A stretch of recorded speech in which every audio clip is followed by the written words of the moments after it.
Okay, recording. Do you want me to mute everyone? Megan's calling. I think I should. Does that mean live on Facebook or live on Facebook? Oh my God, I want to live on Facebook. All right, I'm muting everyone then. Thank you. Okay, you're good to go.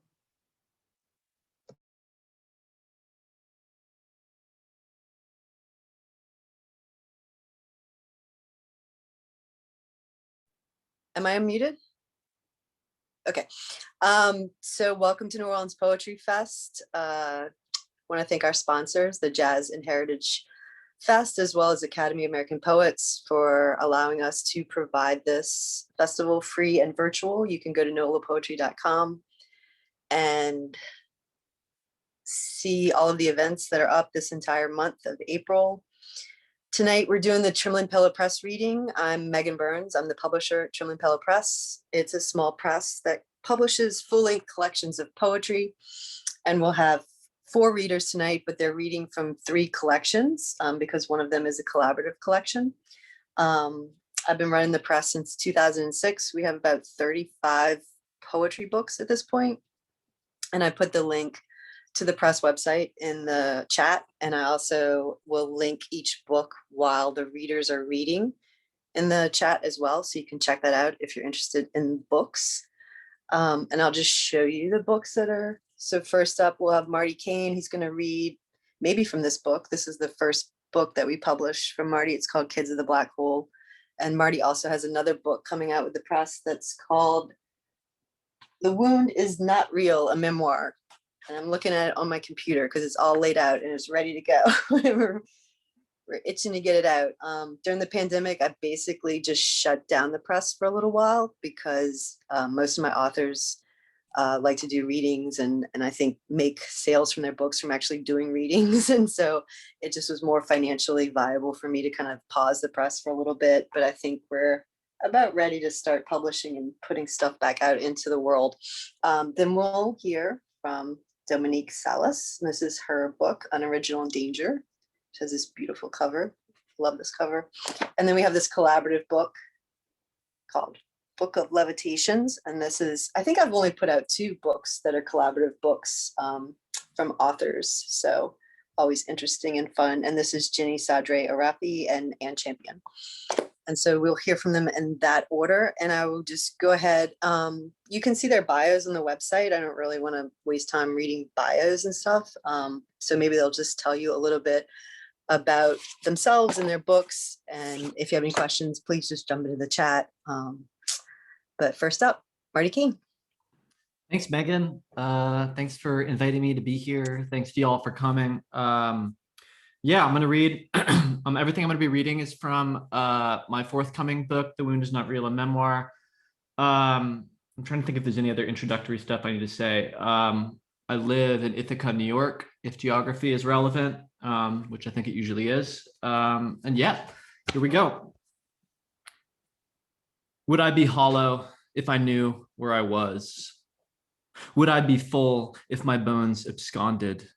Would I sediment in bed to exfoliate my flesh and marrow my ferns and swallow the pills and lie in the sun until my body is bronzed and I feel exposed and colored by the clouds abound until my lover knows me as a whiskey hollow, until my father knows me as the string that I am, for the Lord plucks me when he plays a tune, for he glissandos the days that blur together when I lie drunk on the couch and feel a ball turn in my chest and call it a fragment and call it a planet and call it a cosmic drowsiness that encompasses my frame of speech whence I breathe and piss and write and break down the burning fences around me and stand in the yard and say, I am hard for this thunderous field and the dreadnought mourn. When I stand with my coffee, I am headlights round the corner, the crickets chirping like a crazy man scratching walls. I piss in the hole, I ford thy stream, I culture thy barn, my juggernaut gully, my lily anus, the wallpaper peels, the breakneck speed, my chicken blood runs when it beckons a moon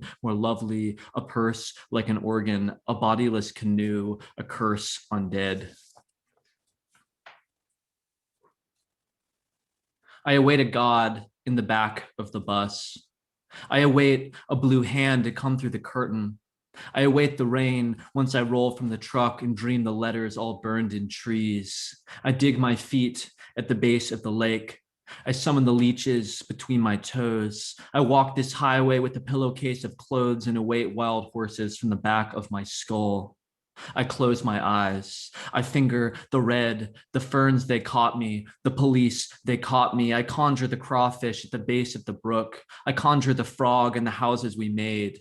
I await the snow and a muskeg of voices in the radio crackling for cancellations. The transmission, it comes like yellow fluid. The transmission, it comes like a ribbon from my chest and circles around my parents' bodies. You're staying home today, spake the Lord, and slid his blue hand through the half-open door. He wrapped his hands around my neck. He slid a finger in the hole of my chest and finger banged the thicket of my humming heart. The thrushes flew, the dappled light. In my dreams, I play all day in the snow and jerk off silently in the dark. The cabins, they dim. The holes, they shut. The yellow eye of the snowplow coming up the drive for electrified birch, for an inch of ice, for an earth broke heavy and about to come. I close my eyes. I finger the red for oil glands rupture my febrile skin. I sit on a milk crate drinking gin. I await a lancet to break me apart. I await the snowsuit and the immovable arms, for I looked like Christ when I slid in my belly. For I had the knight and the princess both inside me. For I was a king of infinite space. I came in a jar, I buried it in snow. For I bought an eighth of weed and paid in quarters. Forgive me, my mothers and trembling brothers. Forgive me for drinking your mother's liquor. Forgive the bully who hung me by my ankles. Forgive my snowy sepulcher. Forgive my dead goldfish in funereal snow. For the Lord giveth and the Lord taketh my fluids. Forgive the waters of youth and of death. Forgive me, my host, for trying to breathe. Forgive the bears lonely in yonder woods, for boys showing their cocks at the bottom of the road. For the sled comes hard when it comes in this way. For my land is my land, you indolent fuck. For my town had 900 living individuals. For my town had 1,000 undead dogs. For my Arcadia exists in my hallowed head. Brain matter splatters the bathroom wall. For my Arcadia exists in my internal lake.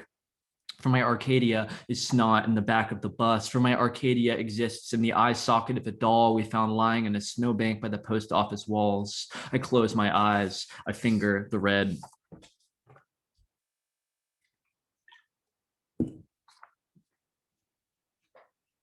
And where did Dad go when he left the house?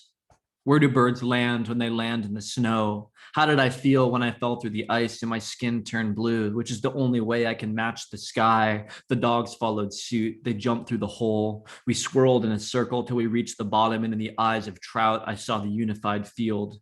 How when I stared at the thermometer, I felt suddenly dead.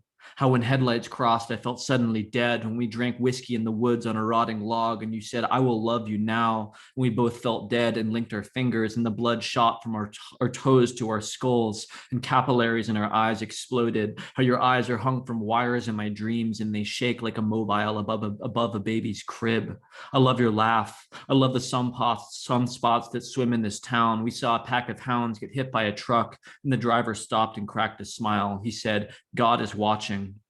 He backed up fast to kill the last dog, and I still dream about the brains coming out through the mouth. I will pull out the sword. I would sob in hope. I am chained to the bed when I think of my father. I remove my tongue when I think of my father. How the holes in my fingers are filled with teeth, and my retinal heart, it hangs from a string.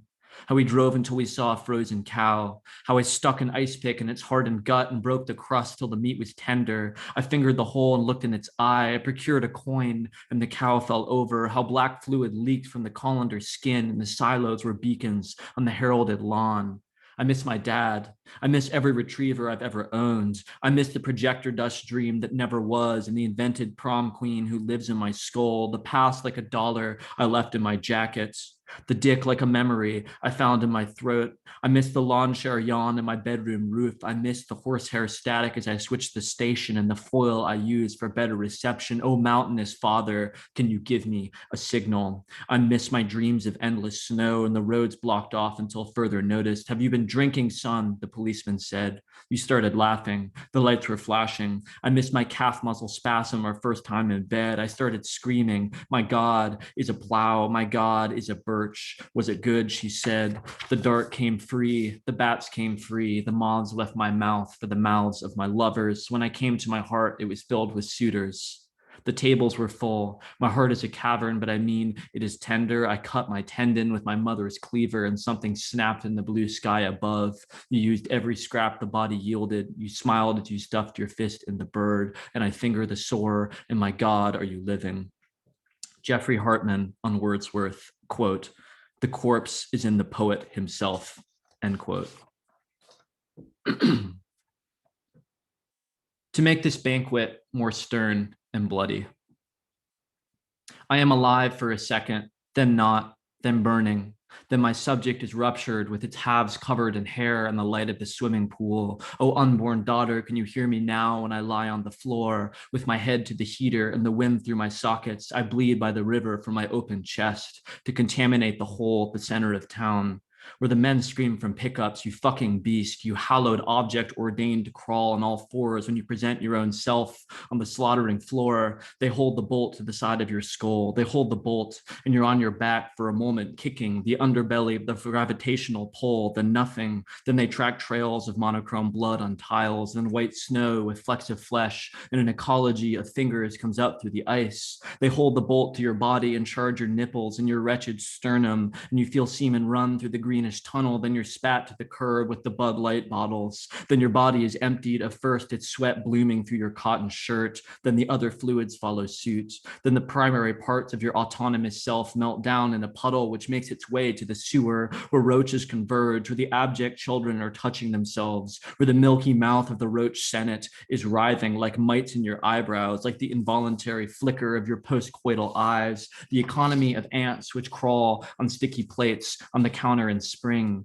You're listless in bed. You're thinking of God. The light flays the rumpled sheets and bisects my shadow as it crosses the floor. It crosses my eyes. For my birth was a crime that split me in half, for it was this banquet that made me this way.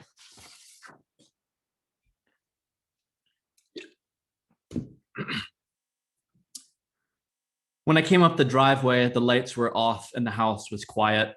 I stepped out of the car and into a dream. When I returned, the world was viscous and glittery. Ars Poetica. In December 1994, my brother fell into a coma that lasted for approximately a year. One day during the following November, the doctors told my parents he had no chance of living. That night, my grandmother dreamed that she walked through a white tunnel and Alex was waiting at the end. "Take me with you," he said. A voice in the dream said, "God is love." When my grandmother woke up, she told my mother the dream. The next day, my mother was walking in the woods in Vermont and saw "God is love" carved into the bark of a tree.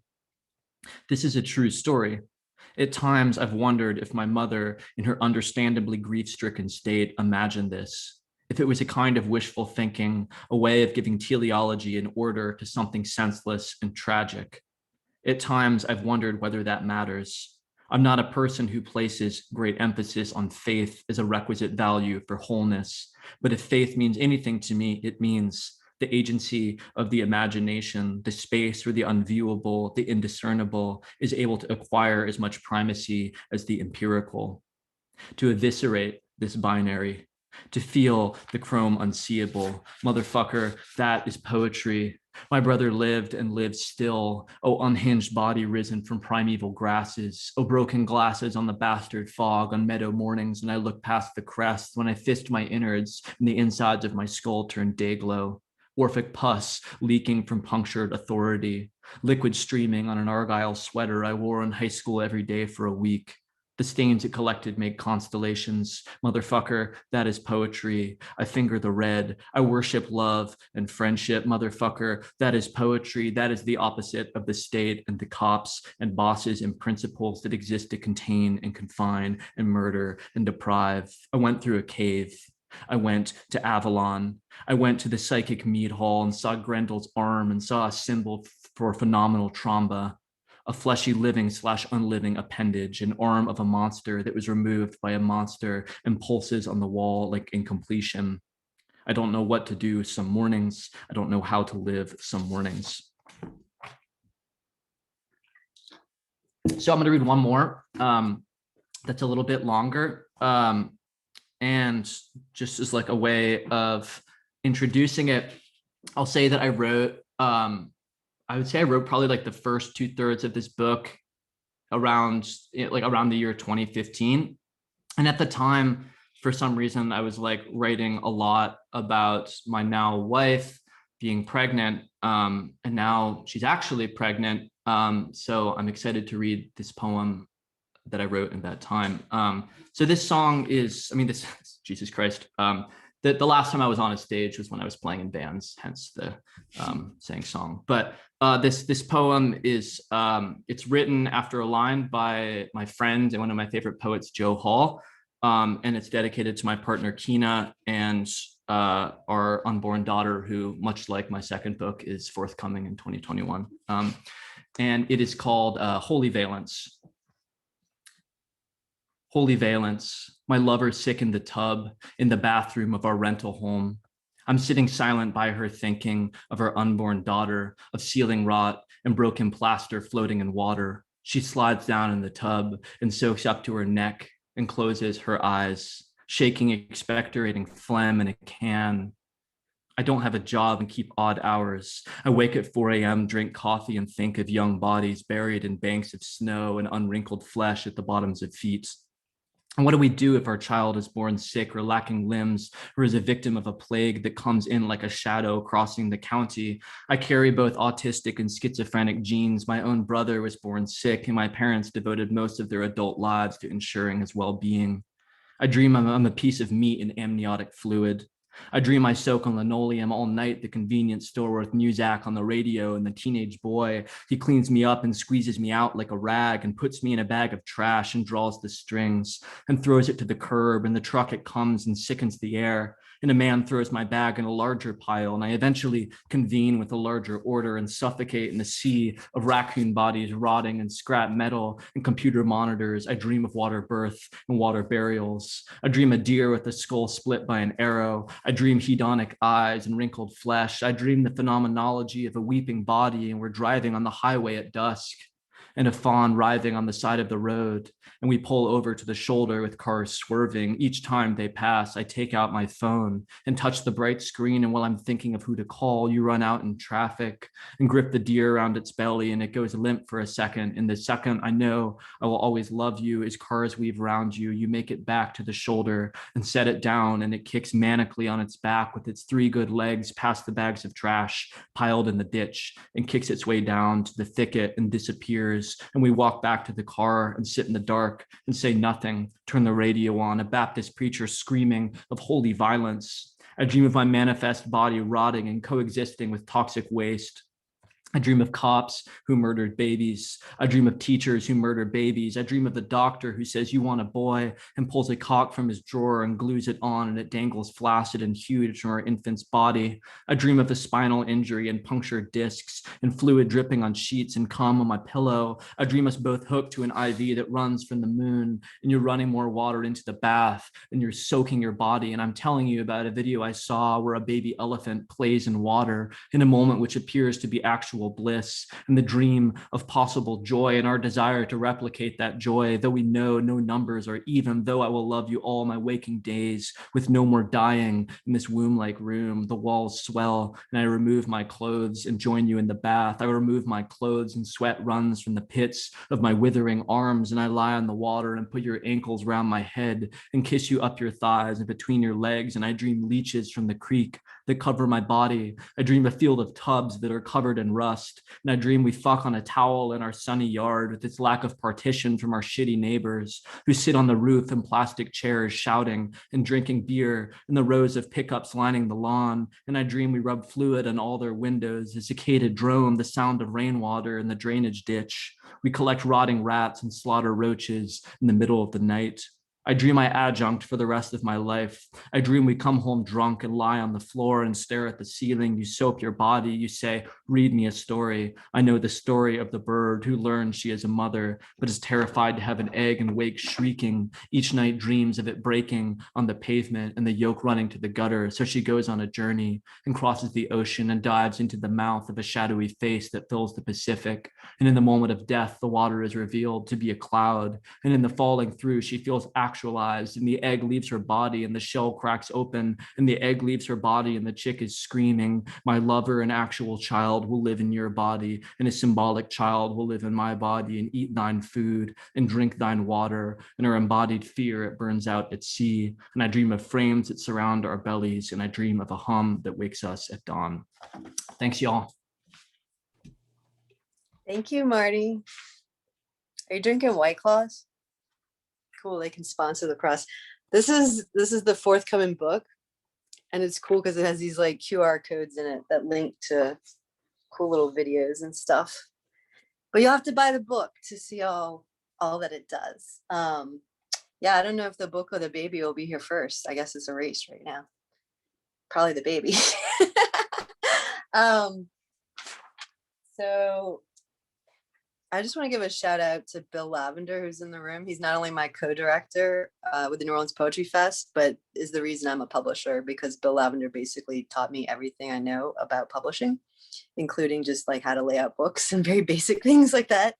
And also Jonathan Pinton, who does our website for the nolapoetry.com, New Orleans Poetry Fest, also designed the Trembling Pillow Press website as well. So shout out to them. Poetry fam, thank you very much. The kind of publisher that I am, I think the press only publishes maybe 3 or 4 books. Maybe I've done 4 or 5 at the most a year, because the way I like to publish books is I like to work on one book at a time. And just, I kind of have this sense that like a book takes as long as it takes to get out. So some books come out really quickly and they're really ready to be done, and other books take a while. And I think 50% of the books I've published at this point are first time full-length collections for authors. So those take a little bit longer sometimes, which is fine with me, because you just take as long as it takes to put out a book of poems. I'm not really as concerned with being the most popular press or the most lucrative press as much as I am concerned with the author having an experience of creating this object in the world that they've spent so much time and work on. And I want them to have this object that's like really important to them for a while. So it's also nice when a poet comes back and gives me another manuscript like Marty has done and trusts me to do it again. and I know I've done well. And I just want to say too that Albin Fisher was the designer who created the cover on this book. So this first book. So next up we have, and I put the link to Marty's book that is out in the chat if you're interested. Next up we have Dominique Salas, and this is her book, Unoriginal Danger, that we're going to hear from, and I will put the link to this as well in the chat. So Dominique, you're up. Hi everyone. Thank you, Megan, for inviting me, and thanks everyone for showing up. I'm really excited to read. It's been a while, so yes. But yeah, I'm reading from my book-length poem, Unoriginal Danger. I don't speak too much between the excerpts, but I will say that and I don't translate usually any of the Spanish that's in the poem. So I want to take a moment to do that right now. I usually wouldn't do it, but I kind of just want to do it because I feel like the jokes will land, maybe. I don't know if they're jokes. So, novio in Spanish means boyfriend. Andando de puta means to be sledding around. Tia means aunt, and I think those are all the Spanish words that I need to translate for what I'm reading today. So I'm going to get started. I picked the poems that for today just because I was feeling like kind of paying tribute to the women that brought me to where I could be to write the book. So some of the poems kind of speak to that, especially my grandma, my abuelita, which I guess that's another one I should have translated, but she will be making a cameo. She was a wonderful person, and I think she really taught me the value of a story and what a poem is. So I'm gonna give her the last poem. So Here we go. I tell myself the story again about what my flesh means. He wanted me to whir, a vacuum accessible between my legs, a femme machine. I don't think I did this on purpose, but almost Novio Fernie left me at this Fat Tuesday party. And when Jacob something spoke, a reality glowed into actuality, beard gristle against my ear, the words, Oye, gordita, ¿me quieres? This was a chance.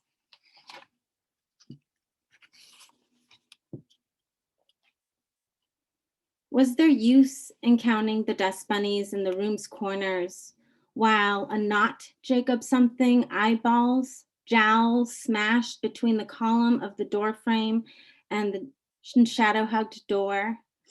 There were 4 entrances, the door and me, I a useful 3, face wet, soundless. Maybe my ear canals flooded themselves with the unzipping all around, but my body was silent, only in a tube of fabric thrust up so soft. So I think maybe that was not the pain I was feeling in my head, or maybe it was there's a first time for everything pain. Suddenly, there, poof, my hair hurt. My hair balled up in his hand. This is a man, he said. He said, you deserve this when I said, where is where? Is there anybody out in the hallway? My cousin's sequined shoulder passed by the door light while my mouth was swollen full of flesh. Trouble bubble gum. The whole pack in my mouth, like when I had to double dog dare myself to try it. It starts with a dare and ends with a mouthful of nostalgia. And I'm sorry, I should have prefaced with this also, but there is some graphic sexual violence in the book. So I completely understand if you need to leave or process that however you might need to. Okay. And this is another group of women from my MFA program who really pushed this book into like coming forth. I just really appreciate all the women in my life, as you can tell, which I think everyone should. So, a circle of women gathers at a table to speak of other women and infidelity and partners, and using the word evil and the words bad person, and then the words, well, not like a real bad person. And I wonder how I was a bad person. It was all in the argument of my artistry, my period of performance, that phase into which I was into giggling, whoa, who the fuck am I? And sitting in a kitchen, drunk, asking if people would please give me their pizza crust because I'm lactose intolerant, and who didn't order the pizza I wanted with extra sauce and no cheese. See, yes, that was me. It still is. But consoling Fernie that he was nothing like his abusive father, while then taking him into the bathroom and then lap dancing on Jacob something, that was not me. Technically it was, but maybe not the healthiest me. In some dimension, it might have been that I could have been a healthy me then. Then I knew only that commitment was what mattered. The commitment to be that girl at the party. You know, that girl. You do? If you do, tell me, because I feel like I should have something to say while pensively blinking and eating chips at this table of every woman. Everyone has a different image of that girl, but she is facts. Like the fact that that girl might only be that girl because of her possession of a clit or an absence of one, or maybe because of her shimmery queerness. That girl could also have skin presenting as butterscotch candy, or some other molasses sweet getting sucked into disappearance in a mouth. It's funny now, me wanting to be that girl. As myself, I was her, already, always.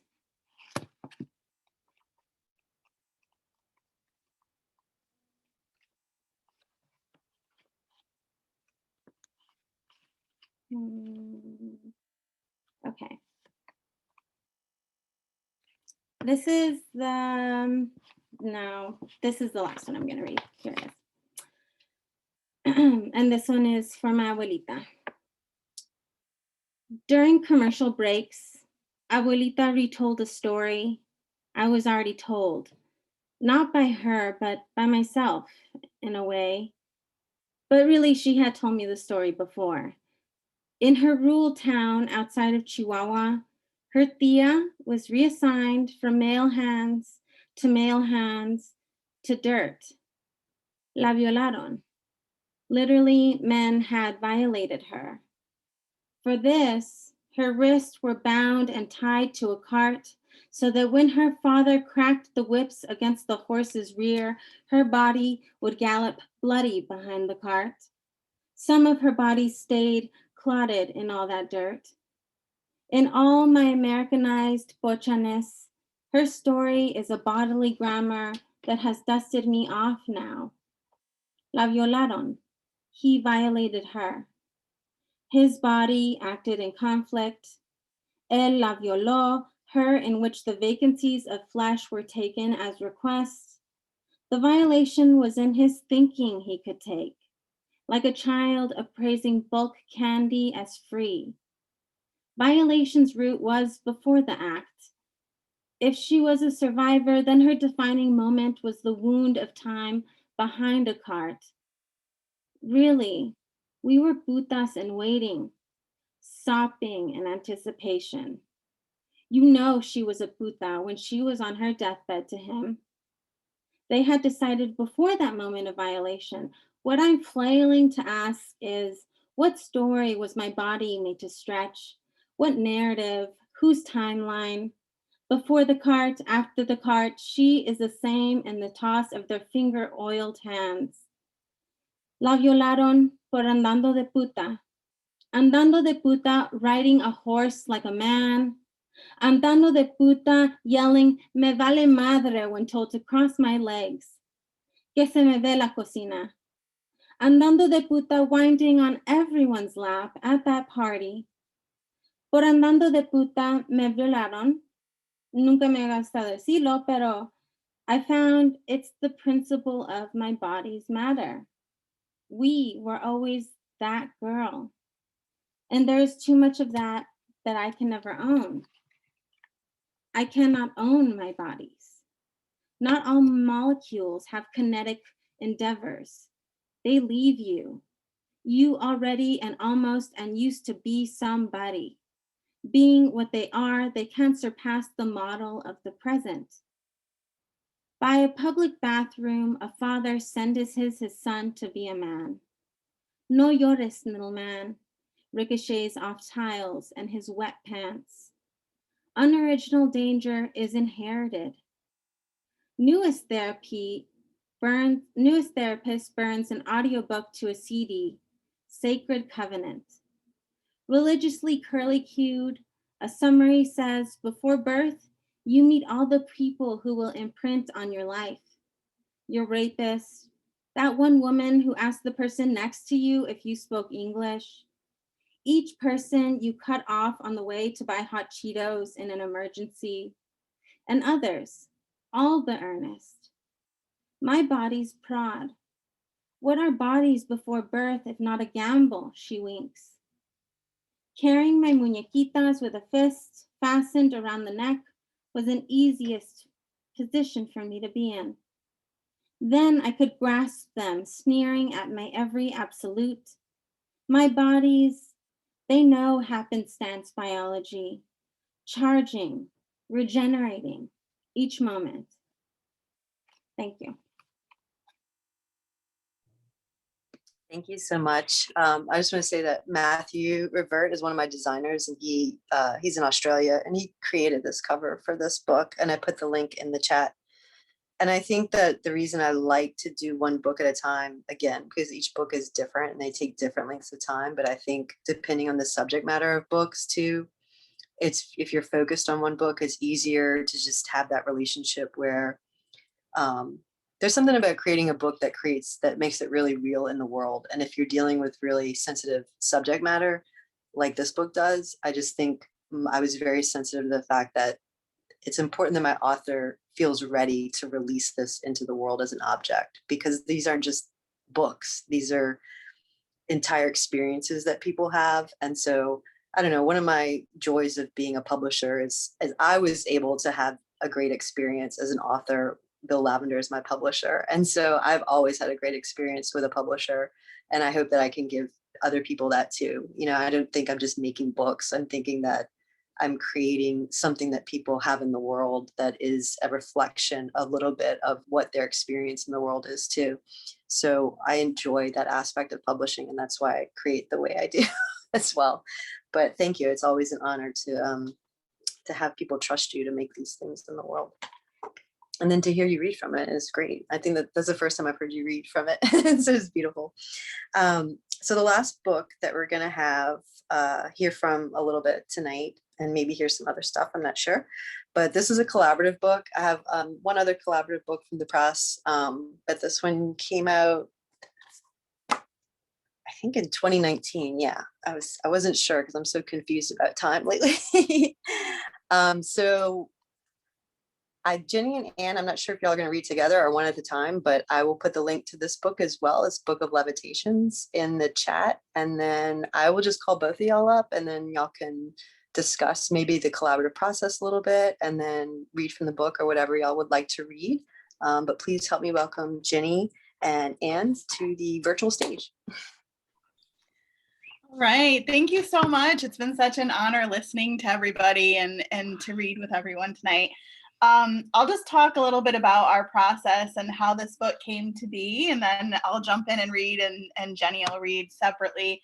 But Jenny and I met at the Coleraine Poetry Conference. We were both workshopping other manuscripts. And my roommate said to me one day that there was a girl in her workshop that was writing about magic. And I'm obsessed with magic. So I was like, who is this person? And she was like, her name's Jenny. Her grandma used to read tea leaves or something like that. And so she's writing about this in her poetry.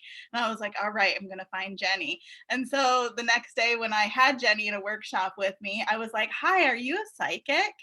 And she was like, no, are you? And I was just like, no, but I love that shit.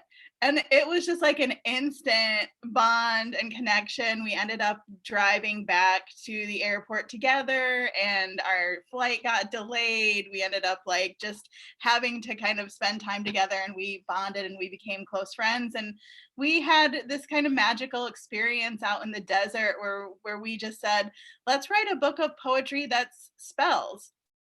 And so then when we got home, we made a Google document and we wrote poems in conversation to each other. So the poems that I'm going to read are poems that I wrote, and Jenny will read poems she wrote. But we would do it every day, where I would come home from work, look at my Google Doc. Jenny had written a poem and I write a poem in response, and then she would keep writing in response. And it was great. It pushed me in a lot of ways. I feel like I have a creative lover that this book was born with. This is like our child. We show up for its recitals, and I'm always very excited to see my my co-parent of this book. Also, just to comment on what Megan was saying about putting these books out and making them something special. I really feel so special having this book out with this press. I think it turned out beautifully, but I remember when we got the print of the book, and you can't see it, but at the bottom there's little tiny moons, and I am so excited about those moons. Like, I still, every time I like show this book to anyone, I'm like, look at the moons though, there's moons. So it really is special. It came out, I think, perfectly, and I loved the whole process of writing this. So it coming out the way that it did is just like a perfect magic. So I'll jump into reading. The first poem is called Predictions. Like boys, you too were born with power. You just didn't know how to steal. Asking politely, your fingertips under your friend's body, chanting, light as a feather, stiff as a board. Waiting for her to hover, searching the night for hidden constellations. Once, you dreamed the moon turned red and split like a peach to nurture you. Once, you asked a Ouija board who would marry you, and it said, Yes. You visited an old woman with tea leaves who envisioned a black hole in your spirit. Your psychic pressed tarot cards to the table and said that all your men would be lions or tigers. You took aura photos and finally saw yourself as a prism of light refracted. You need no meteorologist. Your head throbs whenever there's a storm.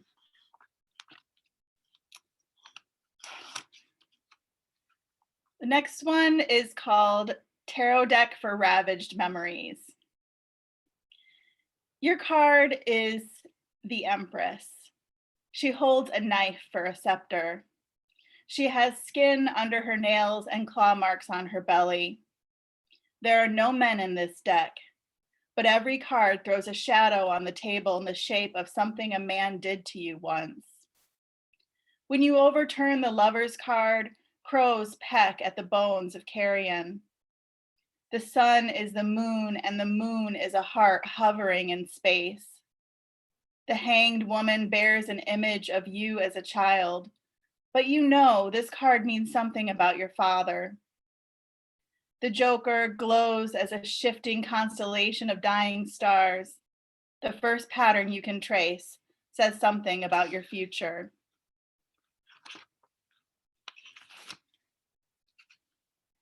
This is called Spell for Dead Lovers.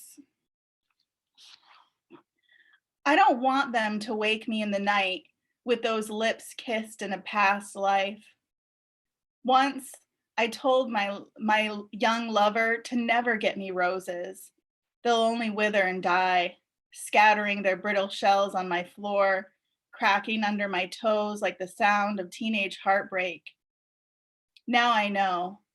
Don't give me bodies either. They'll die too. One boy erased himself like his name was merely chalk on a board, but I still see it. So brutal, these lessons of ghosts. Another struck by 4 cars on a bike. Skin regenerates every few years, so the cells we used to touch had already departed. What then is this sting? On the sidewalk, a trail of dead petals again. I must pick them up before this becomes my wedding march. I fill my bra with them so they shower my lover's naked body. If I smell like dead flowers, he won't notice the scent of dead names on my tongue. Were you hoping for a spell that halts grief?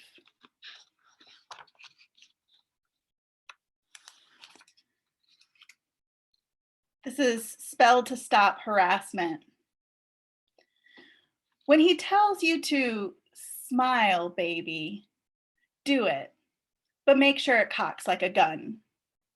Make wind chimes out of kitchen knives and hang them in every doorway. Find your sachet of baby teeth, bury them in your cervix, and wait for them to take root. When you have a shiny row of vagina fangs, fling your legs open like an umbrella in a thunderstorm.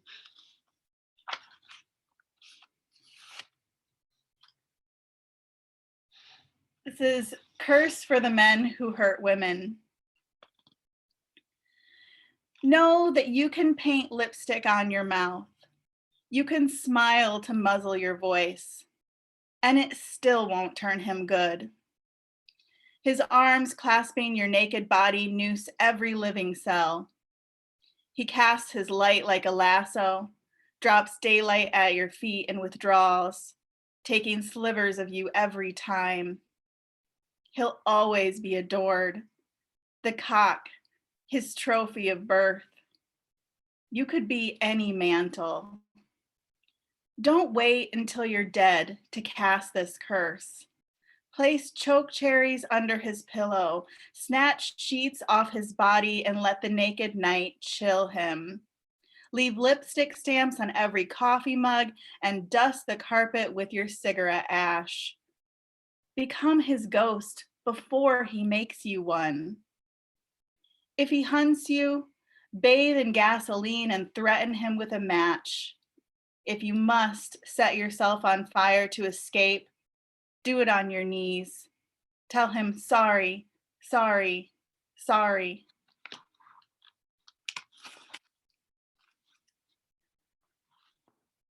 A couple more here. This is Spell for the Hive. Somewhere there's a queen in there, buzzing the honeycomb tiles to breed a sweetness you can taste. Save her. You only have one good sting in you. Make sure it's worth death. Watch how the men serve her, flying in a brainless rapture, sacrificing until they are mutilated, erecting the holiest shrine from their hollowed husks, nosediving to the ground.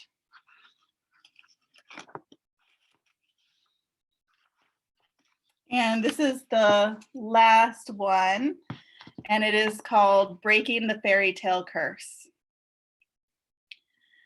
Rip the limbs off of a princess doll, carry them in a gun holster. Put her torso in a clear plastic bag and call it her glass coffin. Protect her from eyes. Shield yourself from kisses that might awaken something in you. Don't burn her red shoes, and don't dance in any shoes that you didn't make yourself. Wear a red cape everywhere. Cloak yourself in its fleshy vaginal petals. Forget about wearing your heart inside out anymore. In every myth, there's a good girl and a witch. You already know which one is more real. Thank you. Turn it over to my creative lover.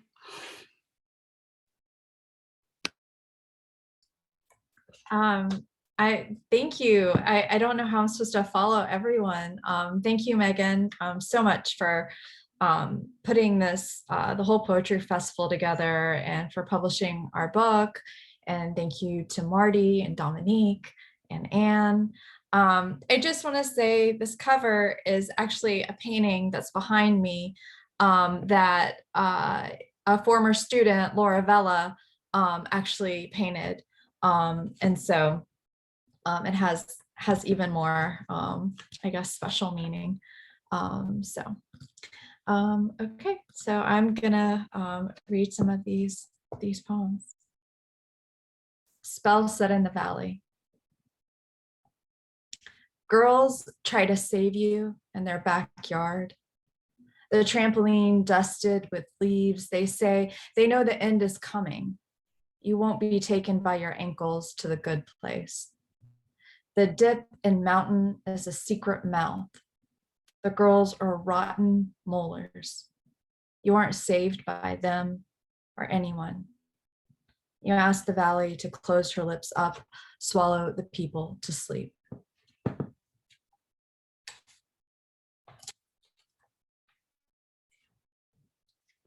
Roadkill resuscitation. This is only for animals who haven't been scraped up by taxidermists. Armadillo armor shines in every Texas sun. We risk leprosy. We cradle them. So many curled babies. The first question when they wake up, was it deliberate? We have to answer yes. They need to be taught to keep out. They roll into themselves when we say it. They straighten out when they're done being dead.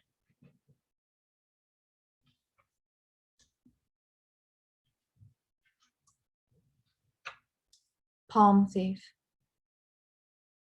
You came for my hand, my line, lower and upper Mars. I had read it, the wide space there. You came to shake him loose from the fist of a wife, me, clutch up whatever treasure. I let you rustle the gold, the man, a picture I've seen when I was you too.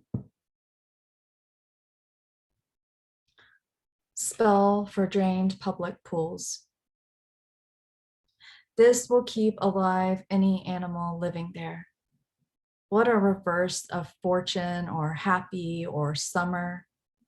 This will fill it up. Lit sequins again at night swimming, the only way for it to ripple. This won't bring living people back. They've given up, deflated their floats, garbaged their suits. This won't displace the drowned, the dead attached. It's not wrong to do. The water is a cover they reach for, and they reach for. Orphan spell. We come from motherless mothers, fatherless mothers, held breaths underwater, waiting for parents to levitate back. We can't tell them we know how to say abandoned. It's not a word around them. We coo at their knees. We say, we will never leave. We will never grow adult teeth.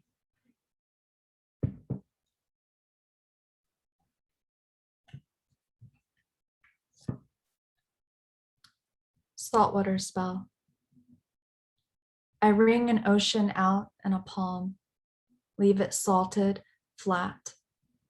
Walking against no wave, no schools, peck at my leg.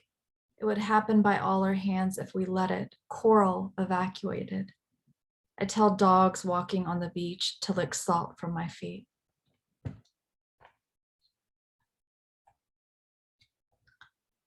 Fog inhalation. Fog is real, but so are gone spirits stuck in incisors while you levitate off a trampoline with no audience. In the valley, everyone's extinct. One yawn and a sip of steam escapes. Girls who made you feel bad, teachers who mispronounced you, boys who touched you when you said stop. Take the chin of the valley, open its mouth. Back goes everyone in single file. Fog can be dangerous, but not any more dangerous than those who died because they weren't good, because they watched rivers drain and didn't say no.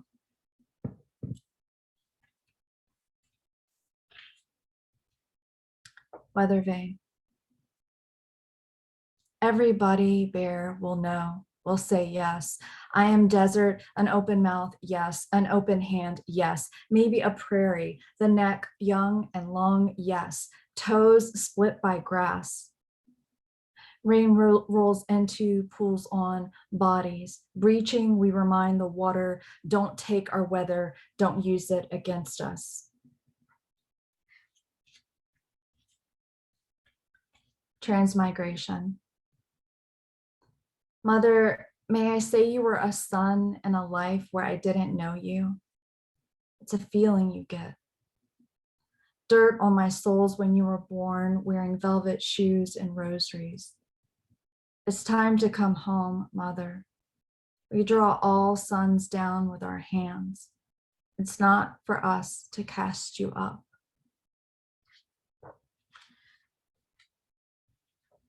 I'm so type A. I buy these little things, you know, I'm such a nerd. I should look like it's just spontaneous and like, oh, which poem? No, it's all planned. Spell for bad knees. Running is the bone grinder. Ruined bones carry a trunk, arms, hands, head. Walking looks like curtsying. Downstairs, sideways. Bone broth at every meal. Broth shakes for dessert. Slap the knees growing fast. Watch a daughter run your bridge, warn, this is from your grandmother to her soaked back.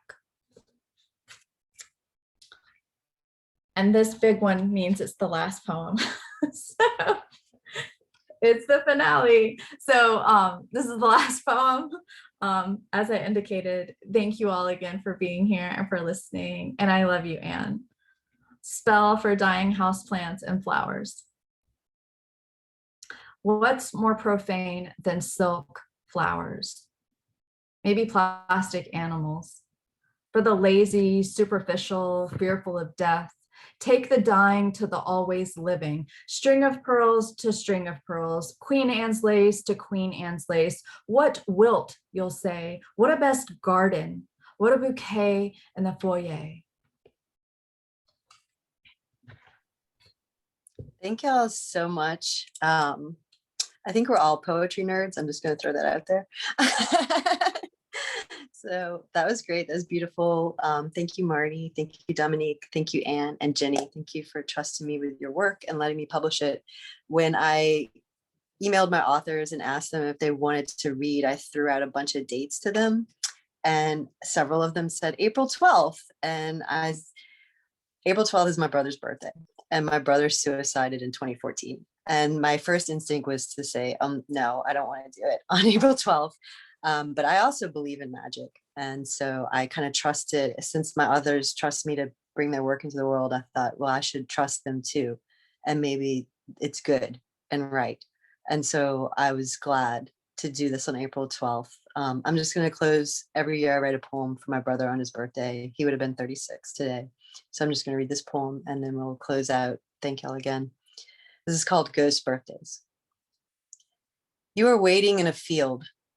You don't know who you are waiting for, but you know when they arrive, the wholeness of your life will bloom. Let me tell you what I've collected here.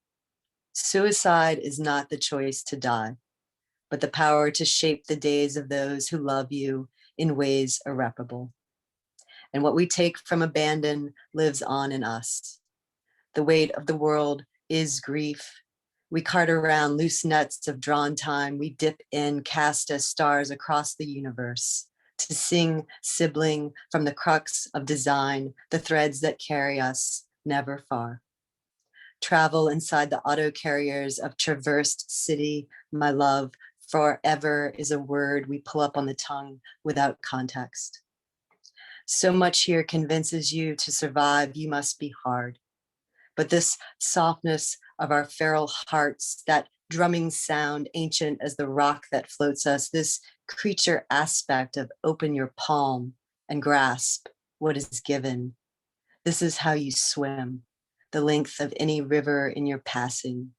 You take in and you take in, the light bouncing off the surface, blinding, and you, a miracle told into the story without end. Making me do this on this day and being with y'all is really special for me. I put all the links for the books in the chat, and the press is tremblingpillowpress.com. Again, we have events on every day in April for New Orleans Poetry Fest, and you can access all those events on our homepage at nolapoetry.com. They're also live on Facebook, and everything is recorded and archived at the site as well, in case you miss anything. Thank you to all my authors again, and my co-host and my board and all the poets in my life. Thank you to everyone who's alive right now or dead, everyone. Thank you. Gratitude all around. I love you all so much. Have a good night. Good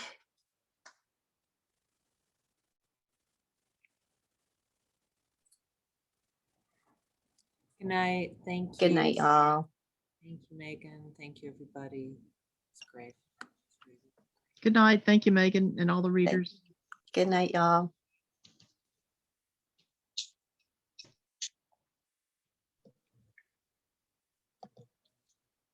I can't get out of the meeting.